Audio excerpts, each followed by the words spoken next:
Welcome, fans and freaks, to the Cast Iron Kitchen. Today, we're going to have us a New York strip steak. We're going to have some meatballs. And we're also going to make lunch for tomorrow, which will be 2 hamburger patties with cheese and a couple strips of bacon. So stick around, we'll show you how it's done. So first, we're going to heat the cast iron slowly. You want to start on a low heat and bring it up gradually so that the heat distributes through the entire pan evenly and you get a good, proper heat for your cooking. I've also gone ahead and started preheating the oven so we can cook our meatballs, because we got to have the meatballs in the oven. So we had to call an audible. I did not buy bacon, so we're going to make sausage and hamburger patties for lunch tomorrow. Still going to have the snake and the meatballs for dinner tonight.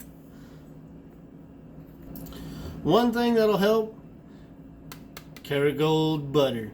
This stuff is amazing. 0 carbs, just pasteurized cream, salt, and milk from grass-fed cows. There is no healthier butter than this right here, in my opinion.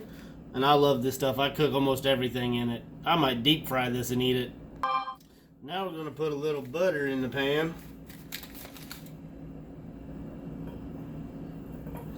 Let that start melting up real nice.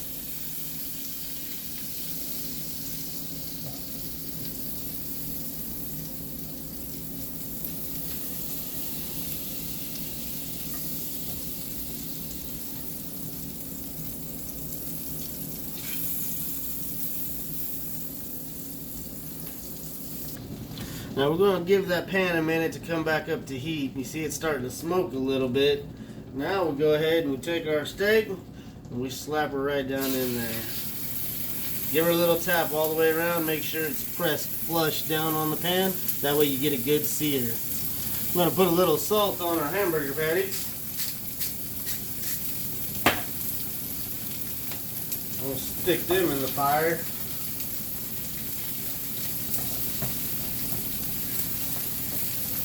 Salt them again. Now we take the meatballs and we put them in the oven for 30 minutes. It's a meatball time. I love the meatballs. Now, properly seasoned cast iron skillet, when one side's cooked, the meat will move freely. You won't have to peel it up. And always use tongs. A lot of people make the mistake of sticking a fork in there to flip it over. You're just letting out all the juices and drying it out. So get your good pair of tongs. Take your corner, and you want to have a nice, good, crispy crust like that on one side. Make sure you push all 4 corners down so that the other side can sear good.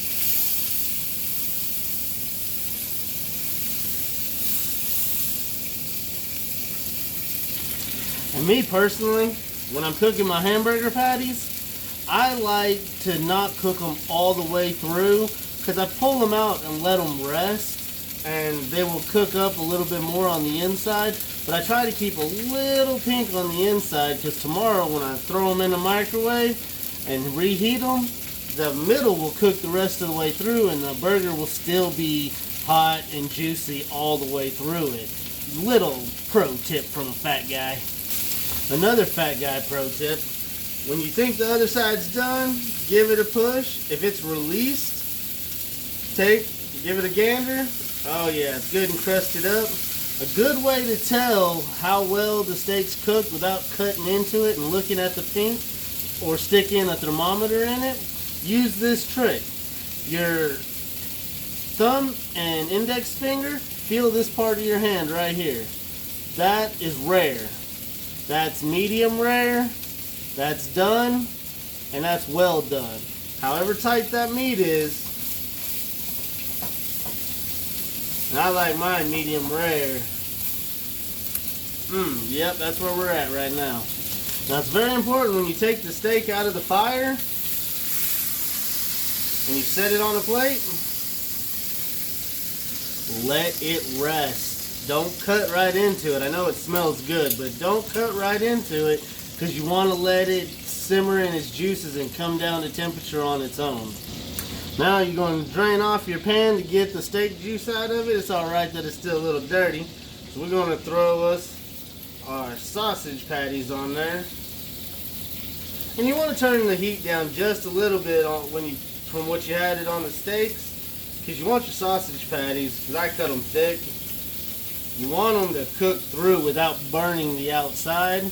And you got to do that and achieve that, you got to do it at a low temperature. And as they cook, raise the temperature, and it'll raise the temperature, the internal temperature of the sausage patties. Now when your hamburger patties get done, take them out, let them rest just like you would the steak.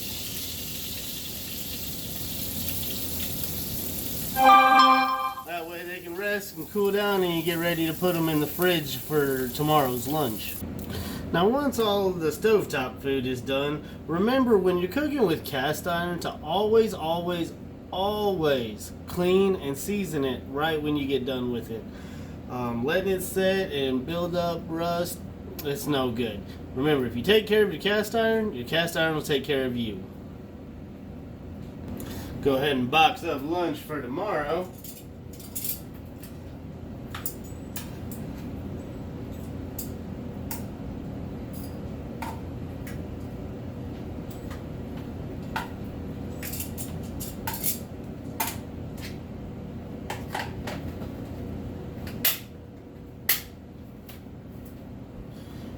That's what I call a hearty, healthy meal.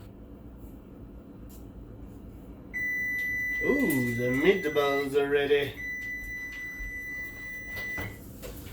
Oh yeah. I like the meatballs very much. Look at them. Almost like we knew what we were doing. Get a look at them. Oh, I wish you could smell them. They smell so good. They smell so good.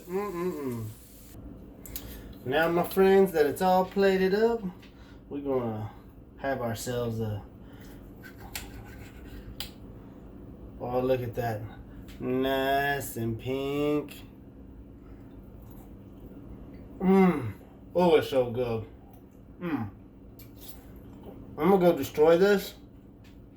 So, we'll see y'all next time at the dinner table.